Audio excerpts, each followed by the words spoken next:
நமஸ்காரம். பொதுவாக நாம் பேசும்போது நோயாளி என்று சொல்லிவிடுகிறோம். எல்லாவற்றையும் அந்த ஒரு கேட்டகரிக்குள்ளேயே போட்டு அடக்கி விடுகிறோம். ஆனால் அது அப்படியான்னு சற்று சிந்திக்க வேண்டும். அவர் நோய்வாய்ப்பட்டிருக்கிறார். என்ன அப்படி என்றால், மனநோயால் துன்பப்படுகிறாரா, உடல் நோயால் துன்பப்படுகிறாரா? இந்த ரெண்டே வெவ்வேறு. ஒன்று ஆதின்னு பேரு, ஒன்று வியாதின்னு பெயர். மனநோய்கள் பல வகை, அது ஒரு புறம். மற்றொரு புறம் உடல் நோய்னு வைத்துக் கொண்டாலே பல வகைகள். என்ன கைவலி, கால்வலி, தலைவலி அப்படி சொல்லுகிறீரான்னு கேட்டால் இல்லை.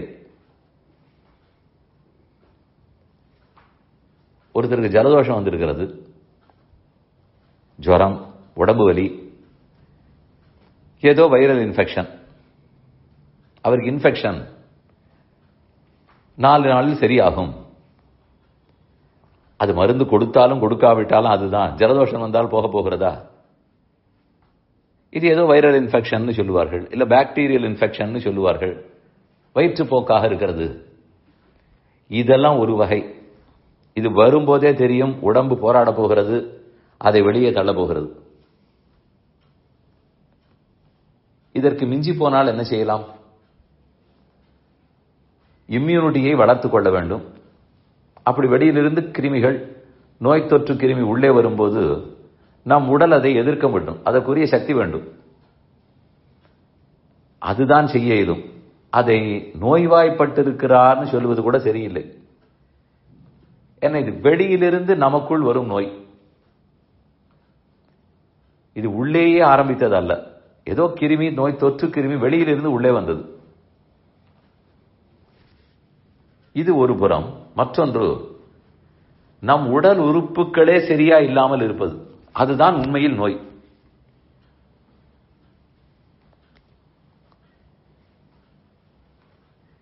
எனக்கு எப்போதுமே மூச்சு விடுவதில் கொஞ்சம் சிரமம் இருக்கும். அவருடைய லங்ஸ் கொஞ்சம் பாதிக்கப்பட்டிருக்கிறது. அது உடல் உறுப்பு பாதிப்பு. அது இன்ஃபெக்ஷனாலே என்று மட்டும் சொல்ல முடியாது. அந்த உடல் உறுப்பே சற்று வீக்காக இருக்கலாம். சிலருக்கு பெருகுடல் சரியா இல்லாத இருக்கலாம், சிறுகுடல் ஏதோ சரியில்லாத இருக்கலாம், வயிறு புண்ணாக இருக்கிறது. இதெல்லாம் எதேதோ இன்ஃபெக்ஷனால மட்டும் ஏற்படுவதில்லை. இது நம் உடற்கூறுப்படியே அந்த அவயவம், அந்த உறுப்பு பலகீனமாக இருக்கிறது, வீக்காக இருக்கிறது. அதை வெறுமனே ஒரு 4 நாள் மாத்திரை சாப்பிட்டெல்லாம் குணப்படுத்தி விட முடியாது. அதற்கு உணவு பழக்க வழக்கம், உடற்பயிற்சி,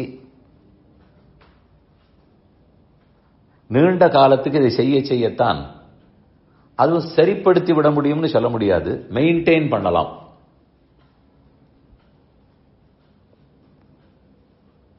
பொதுவாக பார்த்தால் எல்லாருக்குமே இடது கை இடது காலை விட வலது கை வலது கால் இன்னும் சக்தி உள்ளதாக இருக்கும், அல்லது மாற்றி இடது கை இடது கால் சக்தி உள்ளதாக இருக்கும். இதெல்லாம் உள்ள அமைந்திருக்கிறது. இதை மாற்றிவிட வேண்டும், 2 காலும் ஒரே சக்தியோடு இருக்க வேண்டும்னு பார்க்க முடியுமா? ஒரு துளி கால் ஒன்று பெருசாக சின்னதாக கூட இருக்கலாம். நம்மை அறியாமலே கூட உடல் உறுப்புகளில் மாறுதல் இருக்கும். எல்லாவற்றுக்கும் மருந்து வைத்தியமாகாது. மற்ற வழிமுறைகளிலேயும் நாம் ஜாகிரதையாகத்தான் பார்த்துக் கொண்டாக வேண்டும். சிலருக்கு ஞாபக சக்தி அதிகமாக இருக்கிறது, ஞாபக சக்தி குறைவாகவும் இருக்கிறது. இருக்கலாமே. ஜெனடிக் அப்படின்னு சொல்றார்கள். அது என்ன ஜீன்ஸ்? மனிதர்களிடத்தில் இருக்கக்கூடிய சிலதெல்லாம் மிருகங்களிடத்திலும் உள்ளது. அது எந்தெந்த மிருகங்களிடத்தில் உள்ளதுன்னு கணக்கெல்லாம் வைத்திருக்கிறார்கள். அதனுடைய செயல்பாடு ஒன்றாகத்தான் இருக்கும். மனிதனுக்குள் இருந்தாலும் சரி, அதுல இருந்தாலும் சரி, ஒன்றாகத்தான் வேலை செய்யும். அப்பாவை போல் அம்மாவை போல் பிள்ளை பெண்ணு, ஆணாக இருக்கிறது பெண்ணாக இருக்கிறது, அந்த விஷயம்லாம் ஒரு வகை. அதிலே கூட சில சமயம் குற்றங்கள் குறைகள் இருக்கலாம். ஜெனடிக் அப்படின்னு சொல்லிவிடுவார்கள். அதனால் கூட நம்முடைய உடல் உறுப்புகள் இன்னென்னபடிக்கு பாதிக்கப்படலாம். டயபெட்டிக்னு சொல்றார்கள், அப்பா அம்மாவுக்கு இருக்காரு முதல் கேள்வி. பிபின்னு சொல்றார்கள், அப்பா அம்மாவுக்கு இருக்காரு முதல் கேள்வி. பாருங்கள், அது என்ன நேரம் நம் உடல் உறுப்பா கெட்டு போய்விட்டது. ஆனால் நாளடைவில் வந்து விடுகிறது. இப்படி பல வகைகள் உள்ளன. கிருமிகளால் வந்த நோய் தொற்று வரும் போகும். தாயார் தகப்பனார் இடத்திலிருந்து வந்தவை, அது நேர் தாயார் தகப்ப தாத்தா பாட்டிக்கு இருந்தது, நடுவில் அப்பா அம்மாவுக்கு இல்லை, அப்புறம் வந்தது என்று கூட சொல்லுவார்கள். அது ஜெனடிக் ஆகிவிடுகிறது. உண்மையில் பார்த்தால் அந்த குரோமோசோம்களால தான் ஆணாக பெண்ணாக பிறக்கிறோம், அவரவர்கள் வாழ்கிறோம். இது அப்படியே அப்பா அம்மா மூலம் இல்லாவிட்டாலும் நமக்கென்றே அவருக்கு லங்ஸ் அப்படித்தான் இருக்கும், அவருக்கு கேல் பிளாடர் அப்படித்தான் இருக்கும், அது கொஞ்சம் வீக்கு தான், இதெல்லாம் சாப்பிடக்கூடாது, இதெல்லாமும் உள்ளன.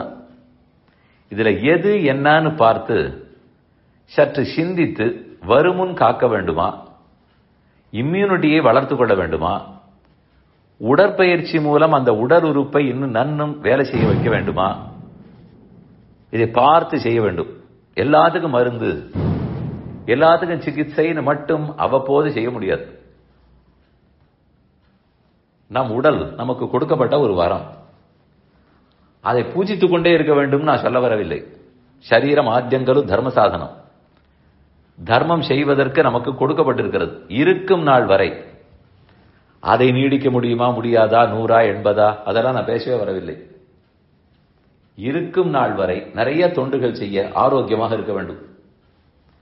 அதற்கு என்ன உண்டோ அந்த அடிப்படை நம் உடற்கூறு என்னங்கிறத நாம் தெரிந்து கொள்ள வேண்டும். எதேதோ தெரிந்து கொள்கிறோம், நமக்கு சம்பந்தமே இல்லாதது எதேதோ செய்திகளை தினப்படி 3 மணி நேரம் பார்க்கிறோம், ஒரு பிரயோஜனம் இல்லை.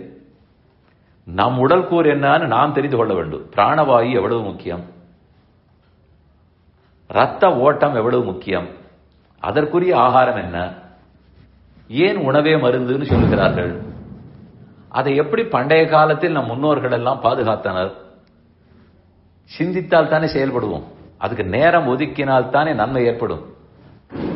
நாமும் தெரிந்து கொண்டு நம் குழந்தைகளுக்கும் சொல்ல வேண்டும்.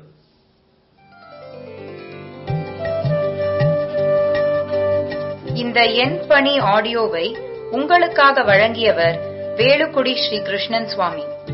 இந்த ஆடியோவை தினமும் உங்கள் மொபைலில் பெற கிஞ்சித் என் பணி KINCHITENPANI